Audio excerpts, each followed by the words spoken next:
And welcome back, everyone. Welcome back to our second series of the broadcast. Welcome back to the round 16 of the WardiTV Monday number 46. We have our Protoss versus Zerg matchup. This time everyone is playing their main race. This time we're locking in as spawning in the bottom hand corner of Ultra Low. We have the Taiwanese Protoss player. We have the blue Protoss. It is Lemon.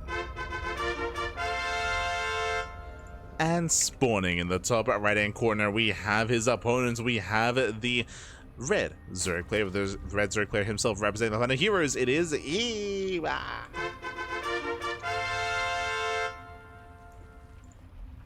We go.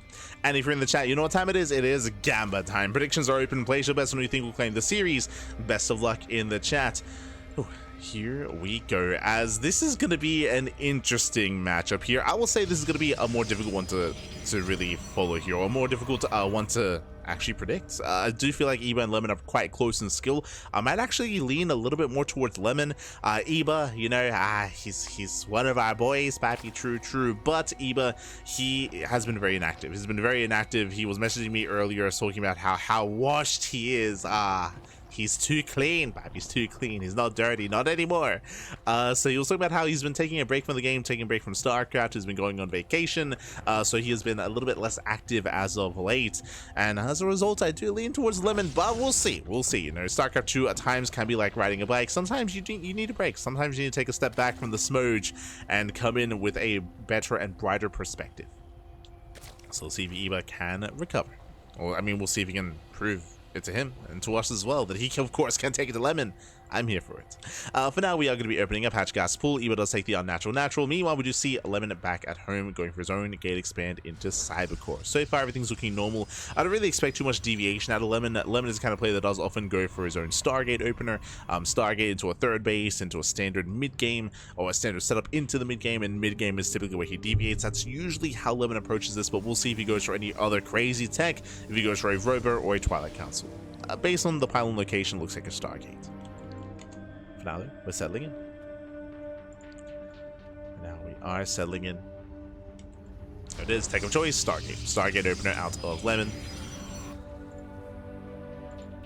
Likewise, we do have Eba mainarding over towards his third.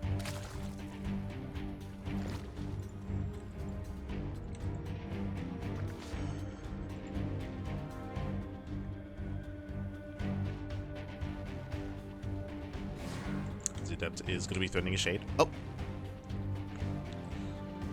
Does threaten the shade. Link speed is on the way. Eba does pull out of gas. Just getting into link speed, joining up from here, just going to be saturating and building up into the mid game. Into said mid game.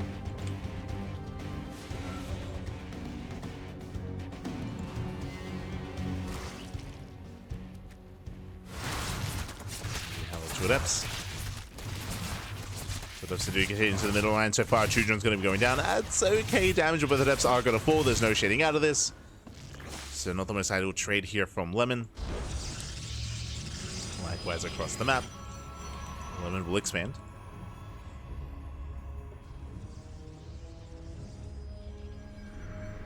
Does expand, does claim a third.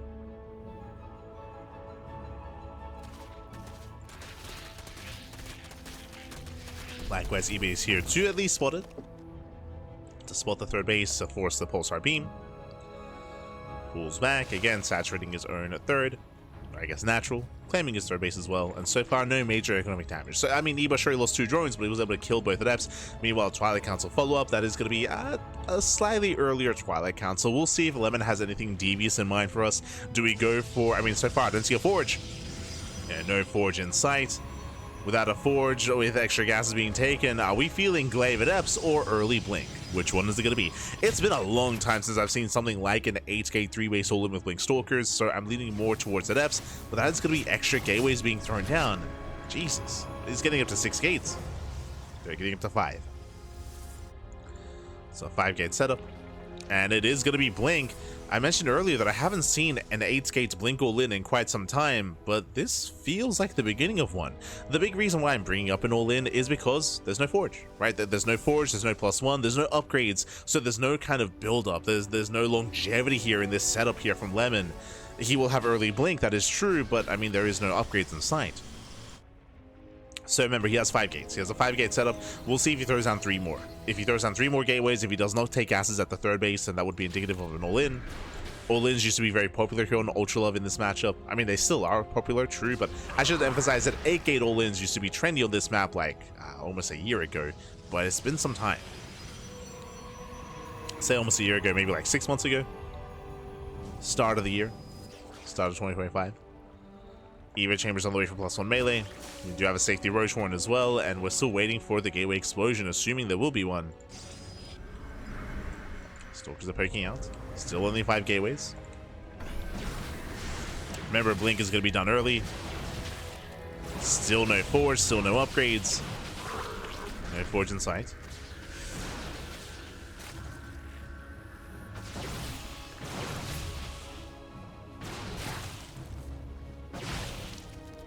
+1 in range on the way, not melee. I mean, with that, we do have access to Roaches, of course. Stalkers are going to be poking in. And gases are being taken. Okay, he's taking. Lemony's taking up into Storm. Lings are engaging. Decent surrounds here on these Stalkers, but nice blink control here by Lemon. Yeah, it does blink away. Stage traps, they go off. They shut down the Zerglings. Ooh, and the Queens are exposed. Yeah, Queens are exposed. We have 24 Zerglings on the way. Queens have to back the hell up just to survive. More Lings are amassing. Stage traps are running out. Okay, not bad. But again, the blink control is actually quite brutal here. Have we lost any Stalker? One! Like, I haven't seen a Stalker go down. One Stalker has fallen. Ay, ay, ay. Lemon, he will not lose another Stalker. Does have to be careful though. I mean, the Stalkers are getting quite low. Hydras are building up. Eba, he's holding. Eba, his droning at least has been preserved. He hasn't lost many workers. We're still only on 54. Only 54 workers here. Ay, ay, ay. Not much of an economy. Lemon poking in. Takes care of all the Zerglings.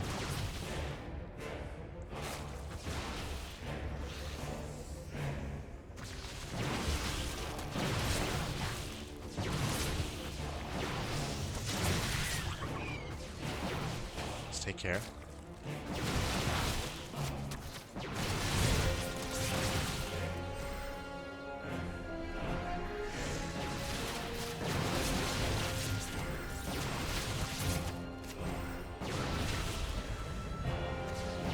Still preserving all these Stalkers, but there we go. The Hydras, they have arrived.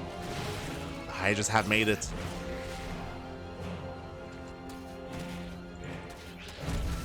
Things poking in.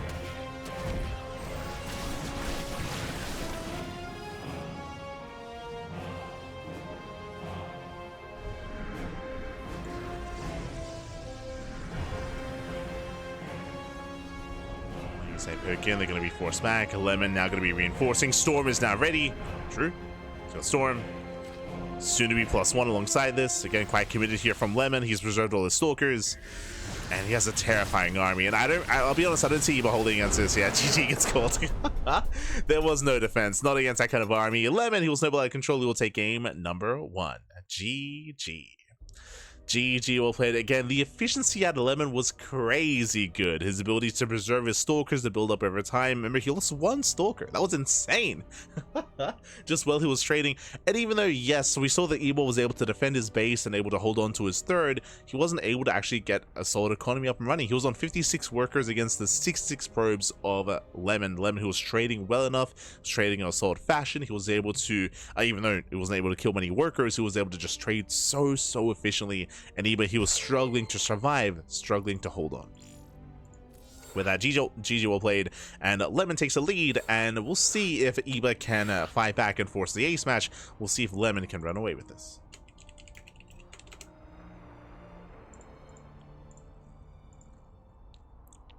Here we go. And so we're getting into game number 2. When matchmaking gives you Lemon, make Lemon hate. When matchmaking gives you Lemon, get squeezed. Ah, no. Let's go. I'm ready. Ready for game 2. And again, I'm hoping for an ace match, but as we mentioned, Lemon is coming as the favorite player here. We'll see. We'll see if Eva can pose a threat. Let's go. As spawning in the bottom right-hand corner, we have our blue Protoss player. The Taiwanese Protoss leading the series 1-0. It is Lemon. And spawning in the top left-hand corner, we have the red Zerg player from the land of the UK, representing the Platinum Heroes down to the series. We'll see if he can bounce back, we'll see if he can force that ace match and bring us all the way to game 3 even. It is Eva. Eva. Let's go. Let us go.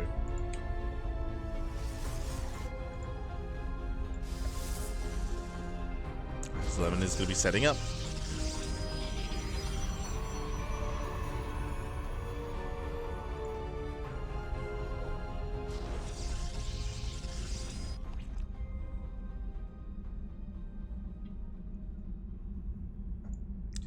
Is going to be setting up back at home. Likewise, Eva Force take the unnatural natural, and welcome one to Pylon. Pylon is another one of these smaller maps. Like when I think of aggression, I think of Ultra Love, I think of Pylon. Both these maps do favor aggression, and Lemon, he wasn't necessarily all in, but he was very committed with his play. Remember, 5-gate early blink into a storm follow up into +1 in charge. Like there were definitely layers to the aggression of Lemon, and Eva could barely keep up, could barely stay standing. We'll see if that changes coming into game number 2. Oh boy.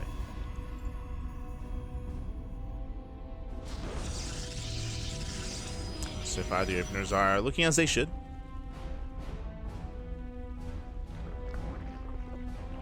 Openers are looking solid.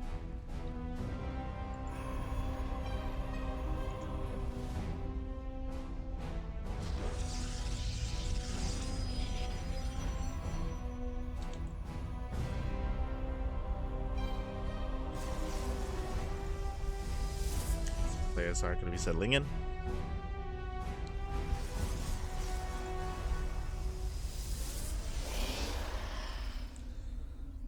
Calming things down, we're settling in. We do have our initial opener here. Adept going to be sent across the map. Oh my god, that is a very fast Twilight Council. Insanely fast, before the natural's even done. I'm not used to seeing Twilight Council this early. Eva, he will scout immediately. He'll get eyes on the council. Eva is aware. And this could be one of two things. Either we're rushing into Glaives or we're rushing into Glaives, because we are pulling out of gas. 2 and 2. 2 and 2 here, so 4 in total. So this is looking like a 4-gate Glaives. This could, I was going to say this could be a 3-gate Glaives variation, but no, the Robo is going to be thrown down, so we should be building up that gateway count. If we pull back into gas, we can go for Glaives and DTs and go for a Dark Shrine alongside this, but pulling out of gas is typically indicative of Glaive Adepts. Typically. As again, we're still building up. As we mentioned before, like we threw down this council so early, so we actually can't. We don't have the gas to afford Glaives right now. That's okay. Because we don't. Okay, there we go. I was gonna say that this might be something crazy. We might just go for like a Temple Archives into an Archon drop, like insanely fast. But no, it is gonna be 4-gate Glaives, as we had assumed. I will say that this is an inefficient variation of this build. Like we saw, it was just a little bit shaky. But overall is on the way. Eba, for the most part, is aware. Remember, Eba, he already saw the Twilight Council, so he already knows that aggression is coming his way, and he should know to throw down an early Roach Warren. Speaking of, there it is. Sub 4-minute Roach Warren, so very well timed here by Eba. He is getting ready for what's to come. Here we go. Lings are fanning out, so they're being active. Their goal here is to keep an eye on the move out, to keep an eye on a War Prism moving out as well. Adepts are revealed. We have more Adepts on the way.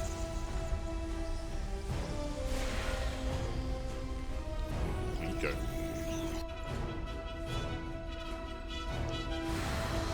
Lemon does push.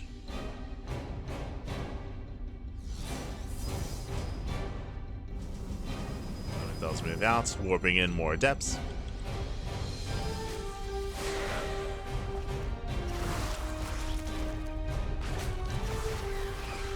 And with this so far, he does get into the middle lane. Roach production has begun, but it's a little bit too late here. The drones, sorry, the queens are going down. Okay, 1, 2, or 3 queens. Lings, they cannot get us around. GG gets called. Lemon, he overwhelms. He snowballs out of control. And Lemon will take the series 2-0. GG.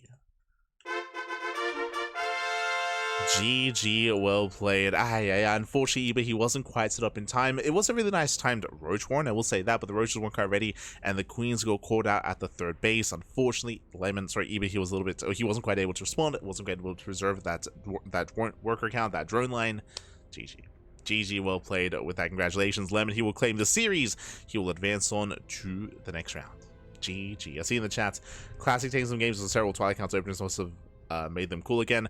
I should reiterate that Classic went for Stargate openers into Twilight Council. This was straight Twilight Council, which is a lot more rare. This was very trendy quite some time ago, but going straight Glaives like this is much more of a rare sight. And yeah, I mean, hey, worked out well here for Lemon. GG. GG, well played with that. He already has his next opponents. We are blazing through this bracket here.